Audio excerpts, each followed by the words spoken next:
The Tampa Museum of Art is celebrating an object we often underappreciate, the chair. And I'm meeting up with Executive Director Todd Smith, who will give us a better appreciation for how we and the chair have changed via their exhibition, 100 Years, 100 Chairs. Todd, people sit in chairs every single day, but very few people have actually thought about the evolution of the chair. Well, they can do that right now. Which is why the exhibit is so important. It is.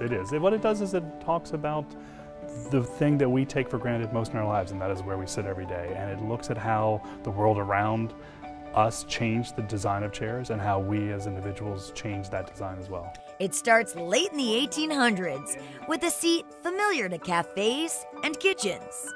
The bentwood chair. The great thing about it is it comes apart, which means you can transport them all around the world in small cases, and they became sort of the 19th century version of IKEA. Function was fashionable around the 1920s. So in this case, we've got a chair designed by Frank Lloyd Wright. Think about what was going on at the time. The great migration of people from the farm to the cities looking for work, and they needed chairs and furniture that was functional. So this chair, which you see, has wheels on it, yet it keeps the aesthetic of Frank Lloyd Wright with the strong horizontal, the sense of the natural, which he loved both in his architecture and his furniture design. I see a lot of chairs in this section that I've seen in many people's homes, and they're very curvaceous, if you will.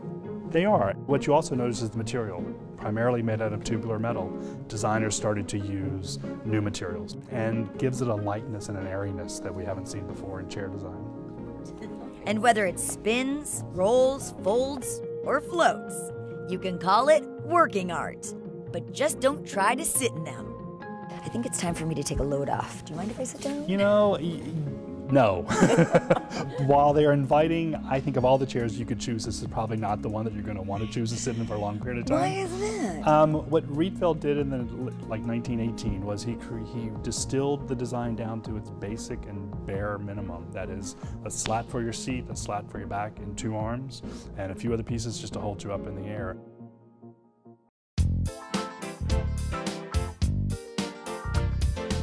Big color, big design, close to the 80s? You got it. We're almost in the big hair period, but this is really about the 70s. And this is all about the fun activities that were going on in the 70s. And this is a great example of it. Okay, this is a plastic chair. Finished designer, and it really is experimentation with color, design, and materials. Exactly. This is a great show to talk about all of those throughout the 20th century.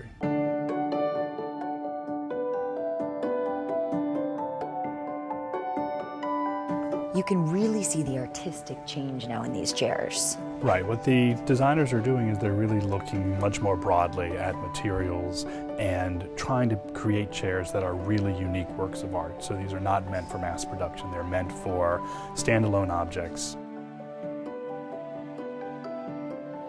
Where are we now, today? Oh, we are still all over the board. That's the great thing about chair design. You've got some that are just so exquisite and wonderful and minimal, and others that are over the top.